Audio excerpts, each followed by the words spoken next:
in order to implement a universal pharmacare program. The honourable member for Vancouver Kingsway. Thank you, Mr. Speaker. I'm honoured to be spending my time today with the member for Salaberry-sur-Loire. Canada is a country that prides itself on our universal health care system. I think it is no exaggeration to say that our public single-payer system of physician and hospital coverage is one of the features of our nation of which Canadians are most proud. I believe it defines us as a country. But our healthcare system is neither perfect nor comprehensive. Indeed, it has a number of glaring coverage gaps. These include services such as outpatient, dental, mental health, rehabilitation, and home care. The motion New Democrats are proud to introduce today calls on this government to take action to address one of the most pressing and solvable of these gaps, that concerning pharmaceutical drugs. Currently, this gap consists of a patchwork of private and public coverage that varies widely across Canada. Outside of Quebec, every province and territory provides public drug coverage for people only in very limited circumstances, sometimes for those on social assistance, sometimes for seniors, and sometimes for people with specific conditions such as cancer, transplants, and infectious diseases. But for those outside these groups, folks have to pay the cost of the medication out of their own pockets. Quebec is the only province with a mandatory program requiring that every citizen obtain insurance, but it is a mixed private-public scheme where the most expensive and difficult to insure citizens are foisted onto the public plan, making it extremely costly. And the situation is problematic even for those who have extended benefit plans through work. These plans often have annual limits or co-payments that leave claimants exposed for out-of-pocket costs. Employers across Canada report difficulty paying for these benefits and increasingly are dropping coverage for their employees. Now, the consequences of this omission are present in every community and every demographic. They are real, they are pressing, they are serious. Here is a typical example, one recently described in an article written by two physicians from Alberta. They described the real case of a 60-year-old Calgary woman with high blood sugars and very high blood pressure. She paid for medications out of her own pocket each month. She had no employer insurance and she couldn't afford the premium for Blue Cross. One month, however, when facing extra expenses, she didn't have enough money to pay for her expensive diabetes and blood pressure medications. She ended up in the hospital. Now, this woman would likely have avoided the emergency room altogether if she'd stayed on her medications. Ironically, by having to access hospital care, she ended up costing our healthcare system much more than the cost of her medication itself. Unfortunately, stories like hers are all too common. A number of studies have established that 10 to 20% of Canadians have no pharmaceutical coverage whatsoever.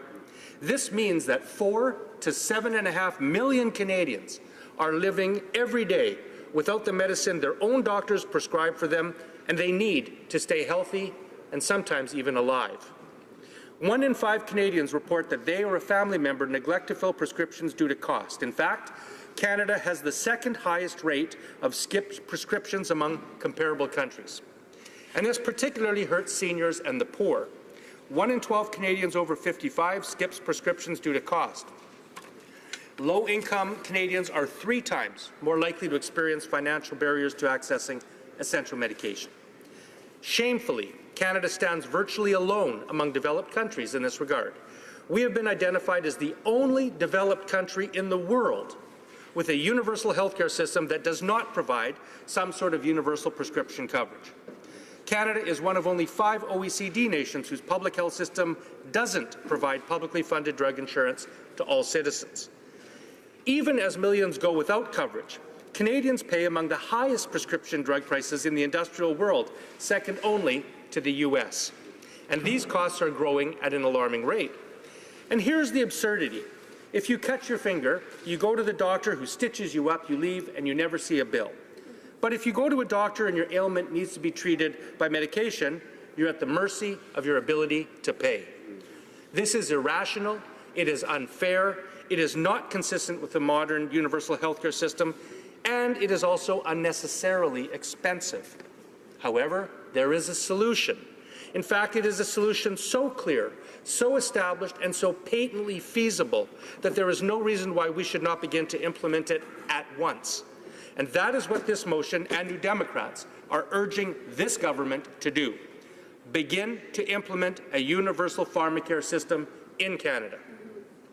By implementing a universal public pharmacare system, we can cover every single Canadian, every man, woman, and child, and save anywhere between $4 and $13 billion a year. Wow. Let me repeat, just like with universal health care, we can make sure that every Canadian can get the necessary medicine they need when they need it, and we can collectively save billions of dollars as a nation. Here's how and here's why. A universal public system would save money in a myriad of ways. It will establish a national, independently monitored, evidence-based formulary that covers drugs that are the most effective and cost-sensitive. It's estimated that more than $5 billion a year is wasted because private drug plans pay for unnecessarily expensive drugs and dispensing fees. By reimbursing drugs only when they represent value for money, public plans are much better equipped to rein in such costs. Second, it will allow for the effective national bulk purchasing of drugs, a proven method that reduces drug costs by an average of 40% for brand-name drugs, as has been the experience in New Zealand, the U.S. Veterans Administration, and countries throughout Europe. A year's supply of atorvastatin, a widely used cholesterol drug, costs about $143 in Canada, but only $27 in Sweden and $15 in New Zealand. It will allow for the negotiation of exclusive licensing agreements with pharmaceutical companies to achieve the best prices for widely used medications. It will streamline administration costs, reducing thousands of duplicative administrative systems, perhaps to one per province and territory. The administration costs of for-profit private plans average 15%, while administration costs for public plans are less than 2%. It will avoid cost-related non-adherence, the technical term for the increased costs that come when folks don't take their medicine and become more seriously ill. We heard evidence at the Health Committee that one diabetic patient who ends up in intensive care because they couldn't afford to take their insulin costs more money than providing them with free medication for life. But you don't have to take my word for it. The Parliamentary Budget Officer's report on the federal cost of a national pharmacare program, released September 28th, confirms what health policy experts have been saying for years. Canadians can have a pharmacare system covering everyone for billions of dollars less than we pay now for prescriptions. The PBO found that in 2015, Canadians spent $24.6 billion on pharmaceuticals that would have been eligible for coverage under a national pharmacare plan. Accounting for pricing and consumption changes, the PBO estimated that Canada would have instead spent $20.4 billion in 2015 under national pharmacare. Using the most conservative assumptions, leaving out certain cost savings entirely, and applying the Quebec formulary, one of the broadest in Canada, he found that Canada would have saved $4.2 billion that year. And other studies, including by renowned Canadian researchers, estimate the annual savings to be even higher, perhaps between $9 and $13 billion. That is why so many voices in Canada are advocating for a national pharmacare program. This includes many organizations, including retirees, physicians, nurses and other health professionals, business and employer associations, the Canadian Labour Congress, healthcare researchers and patient advocates of all kinds. And we know that the public broadly supports national pharmacare. A 2015 poll found that an astonishing 9 out of 10 Canadians support the concept of national pharmacare. Now, the details of what kind of system we create are yet to be determined.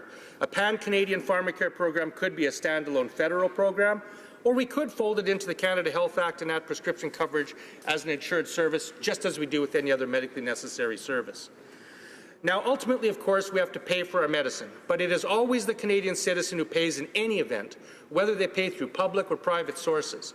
The question is whether we want to pay $24.6 billion a year with millions of Canadians left uninsured, or instead pay $20 billion overall with coverage for every single Canadian. Mr. Speaker, to ask that question is to answer it. Our most important goal should be to ensure that no Canadian goes without the medicine necessary to their health. New Democrats in this House therefore call on this Liberal government to agree to this goal.